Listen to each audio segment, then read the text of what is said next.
Good day, fish tankers. Some of you might recall that about 6 months ago, I helped my neighbour down the street to set up a 20-gallon high dirted tank, an inch of swirl base covered with 2 inches of sand, a nice deep substrate, and then of course we added some plants.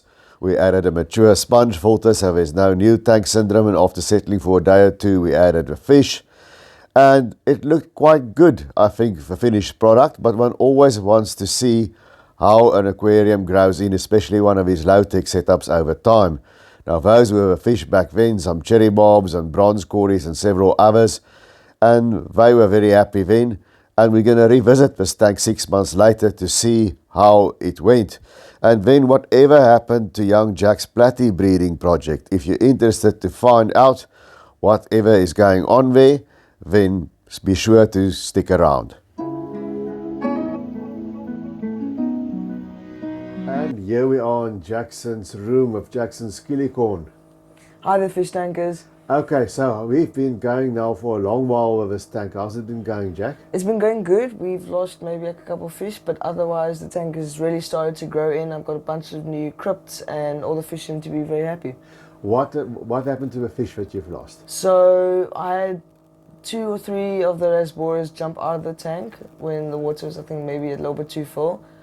One of the cherry bobs, he was a bit like sick, so he must have got some sort of sickness. He got like really skinny and stuff and died. And all the other fish seem to be doing really well. Okay, so what do we have now? We've got 3 of those lamb chop Espe rasboras, and then clearly we've got a big pre-spot or blue gourami that's going to have to be moved on at some stage, but for now is okay. What else is in the tank? We have 1 Julie corridor that I moved from my platy tank, and Right. Right? 1 Julie corridor that I moved from the platy tank, and then we have, I think, 8 or 6 of the bronze corridors. Okay, and then there's some ottos there as well. We have 5 otters, yeah. 5 ottos. And look at the plants. How's the plants been doing? We see you've got some baby bristle noses around in that tank as well. Yeah. And there you can see, folks, how the baby bristle nose chow those Amazon salt plants. If you want Amazon salt plants, bristle noses not. But the Ludwigia and the crypts have been going well, eh, Jack? They've been doing really well. I've had a bunch of new baby crypts pop up, and yeah, they've been doing really well. And then we have a moss as well, a whole tree of moss. Which I love. Okay.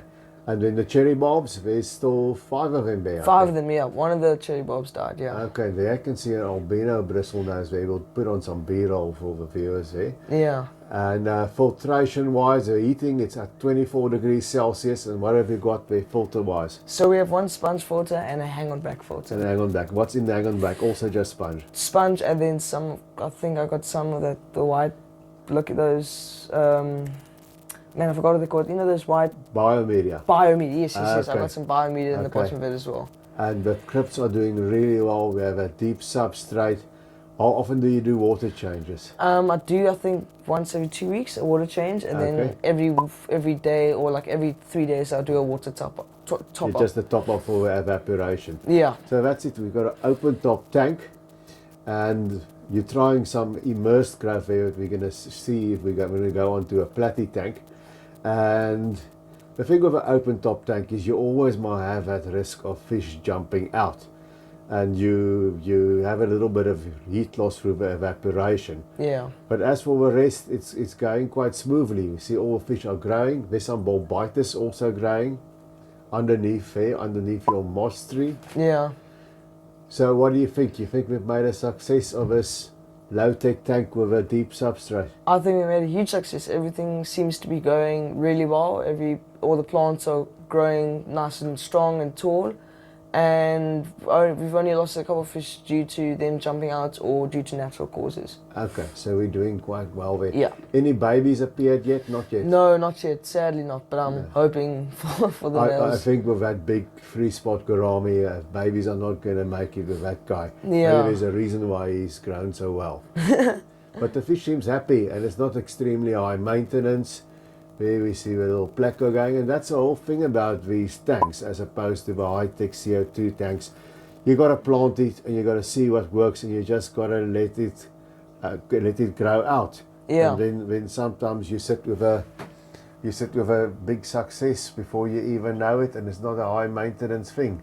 All right, tell us what you did there with a platy tank. So with the platy tank, I tried to like remodel everything to the sides, so like it kind of goes almost like at a slope.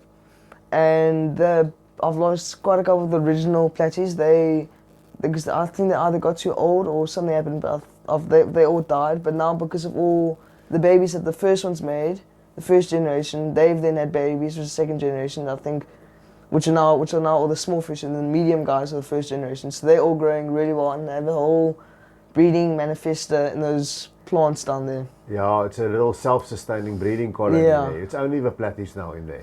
Only the platies and two plecos, two small bristlenose plecos, yeah. And what you're doing there upstairs with a moss?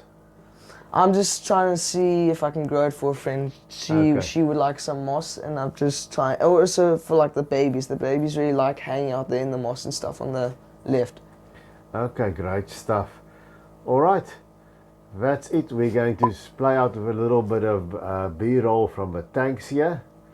And until we see each other again, please remember to take good care of those domestic denizens of the deep.